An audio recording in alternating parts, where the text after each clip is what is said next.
Shalom, shalom. First, giving all honor, glory, and praise to Yahweh Ba'ashem. Hamashiach like Shai. The world knows Yahweh as God.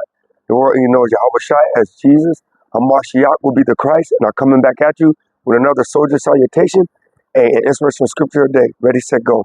It's the book of St. John, chapter 21, and verse 14. This is now the third time that Yahweh Shai showed himself to his disciples after that he was risen from the dead. So if you don't know this account, this is after Hamashiach actually had been risen, taken as the first fruit to the Father, and he came back down to really equip the disciples, right, and give them his mission on what they needed to do going forward after he was gone. Verse 15. So when they had dined, Yahushua saith to Simon Peter, Simon, son of Jonas, lovest thou me more than these? He said unto him, Yea, Lord, thou knowest that I love thee. He said unto him, Feed my lambs. So he was really questioning and challenging Simon. He was literally letting him know that, hey, if you truly say that you love me beyond a shadow of a doubt, then you will feed my sheep. Verse 16, he said to him again, the second time, Simon, son of Jonas, lovest thou me? He said unto him, Yea, Lord, thou knowest that I love thee. He said unto him, Feed my sheep.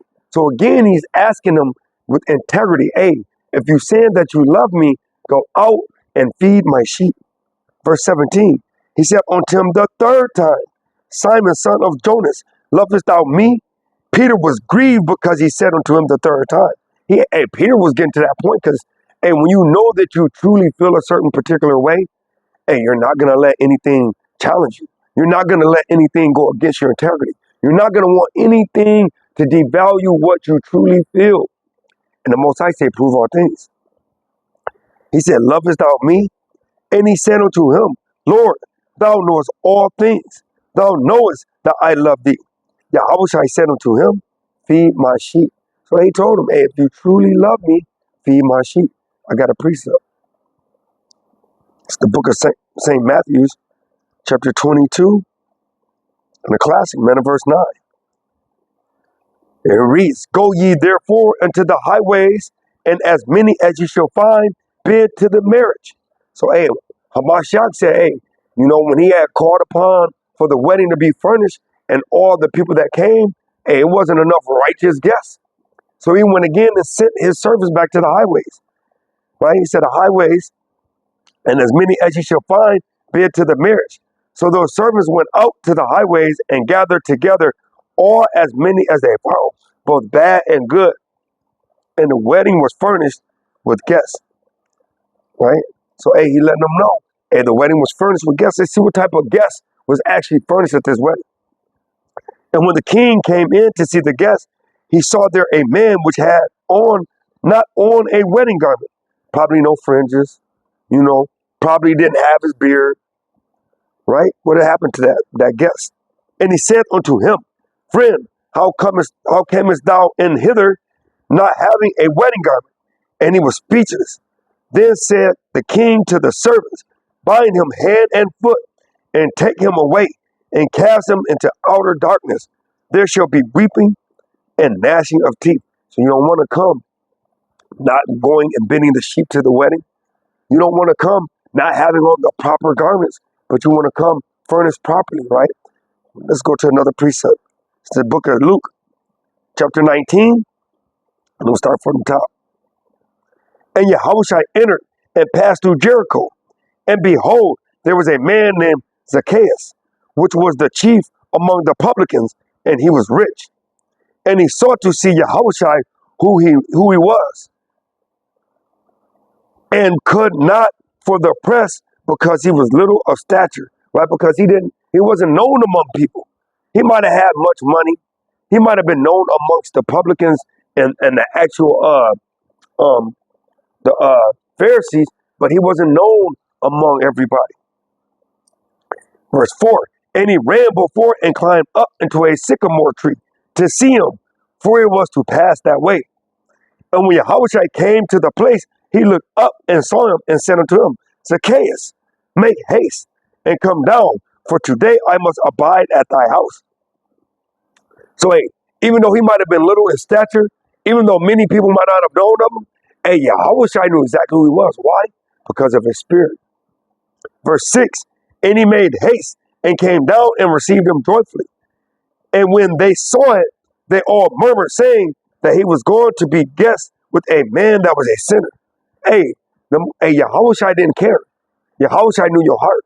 So even though the Sadducees and Pharisees might not have known this man, right? Yahushua knew him.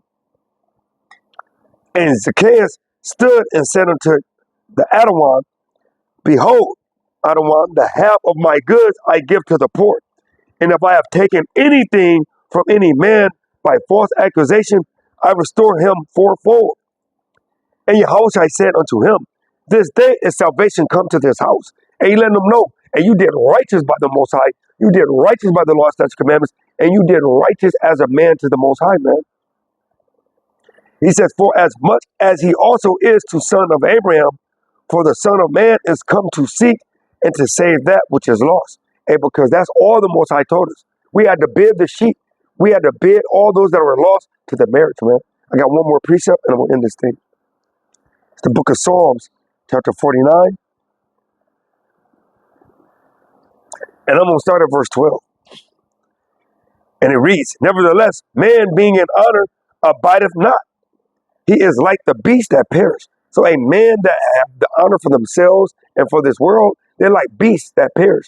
Beasts are lawless animals, right? They walk around and they do their own will. Verse 13, this their way is their folly, yet their prosperity approve their sayings. Salah. So he says their folly and their sayings approve their sayings are approved by their prosperity and their folly. But watch this, verse 14. Like sheep that are laid in the grave, right? Because the grave will be the wages of sin is death. It says, death shall feed on them, and the upright shall have dominion over them in the morning. Which means early, we kind of was in this thing. We kind of following the way of the Most High. That's the morning. And their beauty shall consume in the grave from their dwelling. So as you dwell on this earth, your beauty will tend to take you away from the Most High. You will have that as your beauty instead of the beauty of keeping the law, such commandments. Verse 15, but Yahweh will redeem my soul from the power of the grave, for he shall receive me, Salah. So he's saying that the Most High will redeem my soul. How? Because you will come back to him. And from the power of the grave, because death will be the last enemy. And the Most High is going to take death away. Right? So give it all honor, glory, and praise to Yahweh. I pray that these inspirational quotes and words of the day will help you to get along on your walk. With that being said, give all honor, glory, and praise to Yahweh,